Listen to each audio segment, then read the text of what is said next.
Skratka, spoštovani vsi prisotni, naj še v svojem imenu pozdravim organizatorje, vse razpravljavce, strokovnjake in tudi vabljene. Veseli me, da so naša prizadevanja v številnih civilno-družbenih gibanjih vendarle pripeljala do današnjega dogodka, ko v ustvarjalni razpravi pričenjamo in poudarjam, šele pričenjamo z razpravo na visoki strokovni ravni tudi o zdravstvenih vidikih rastline konoplje, ne samo o industrijskih. Verjetno vsi delimo mnenje, da gre velika zahvala razumevanju in gostoljubju, ki ga je izkazal Državni svet, drugi dom slovenskega parlamenta in seveda vsem vam, znanstvenikom in strokovnjakom, ki ste se odzvali vabilu organizatorjev k sodelovanju. Vaši izstopajoči članki in razprave so že do sedaj razbijale zid predsodkov in neznanja, zgrajenega predvsem zaradi skoraj izključno zgolj senzacionalističnih poročanj medijev v zvezi s konopljo. Že nekaj časa sodelujem s civilno-družbenimi skupinami in tudi z neformalno delovno skupino v Državnem zboru, kjer si prizadevamo uskladiti zakonske predloge tako, da bodo regulirani vsi vidiki rabe konoplje in izdelkov iz nje, tako da bodo te rabe varne in v korist ljudskega zdravja. Spodoben korak naprej v rabi konoplje za prehranske namene smo dosegli, ko je minister za kmetijstvo, gospodarstvo in prehrano, lahko rečem, končno uskladil podzakonski akt, to je pravilnik, s krovnim predpisom, to je zadevnim zakonom. Vendar vsak odgovor praviloma sproži celo vrsto vprašanj. Tako se je pokazala potreba po dopolnitvi seznamov prehranskih dopolnil, določanju standardov za kakovost prehranskih izdelkov in dopolnil, zagotoviti varnost uporabnika pred zavajajočimi komercialnimi praksami in določiti sankcije za tiste, ki zlorabljajo predpise, zaslepljeni v lovu za dobičkom in te sankcije tudi izvajati. Menim, da je potrebno znova pretehtati dejstvo, da je po uredbi o razvrščanju prepovedanih drog rastlina konoplja uvrščena v prvo skupino, sintetični THC pa v drugo.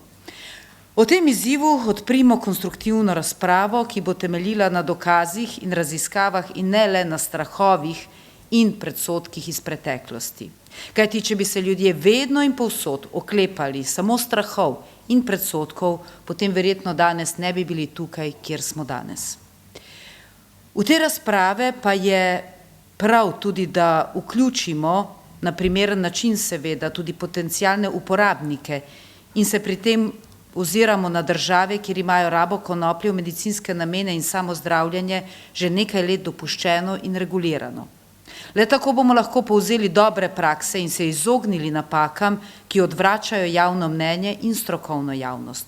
V zvezi s tem je zanimiv podatek, da je bila konoplja tradicionalno zdravilo vse do leta 1961 tudi v Sloveniji, med drugim so v lekarnah prodajali cigarete za blaženje astme. Prav zaradi odkritja endokanabinoidov, receptorjev in pomembnosti endokanabinoidnega sistema za zdravje ljudi je neizogibno, da o zdravilnosti konoplje prenehamo šepetati celo 25 let po odkritju enega najpomembnejših endokanabinoidnih sistemov v človeškem telesu. Zaradi vedno obširnejšega spoznanja in poznavanja konoplje in njenih učinkov ni več razlogov, da to rastlino in njene uporabnike še vedno demoniziramo in kriminaliziramo. Kot sem že omenila, en odgovor lahko sproži celo vrsto novih vprašanj. Tako lahko na primer uživanje dovoljenih prehranskih izdelkov iz konoplje z dovoljeno vsebnostjo THC-ja 0,2% povzroči državljanom Slovenije velikansko škodo, saj ob možnem testiranju zaradi tega lahko izgubijo službo, vozniško dovoljenje, skrbništvo nad otrokom, pripelje jih lahko celo do obveznega zdravljenja. Te nesmisle v veljavni zakonodaji moramo skrbno in v dobrohotni razpravi z vsemi deležniki ugotoviti in enoznačno odpraviti. Tudi nedovolj enoznačna navodila za izvajanje zadevnih predpisov povzročajo zaradi neupravičenega kazenskega pregona oškodovanje javnih sredstev v milijonskih zneskih. Ta sredstva bi v teh časih zategovanja pasu in vsesplošnega varčevanja lahko veliko koristneje uporabili, kot je že omenil dr. Nolimal, za raziskave, za zdravljenje, kakor tudi mogoče za prehrano otrok, ki živijo pod pragom revščine.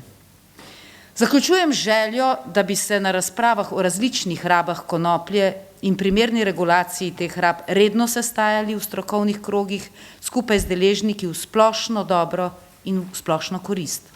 Tako bodo predpisi bolje pripravljeni in bodo dali več odgovorov, kot odpirali novih vprašanj.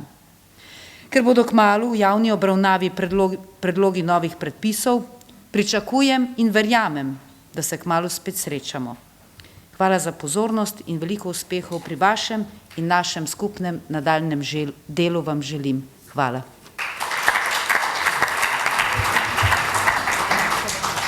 Hvala za te besede, ki zavezujejo nas in tudi poslanko in njeno delovno skupino. Mislim, da ji bomo pri njenem delu seveda z veseljem pomagali.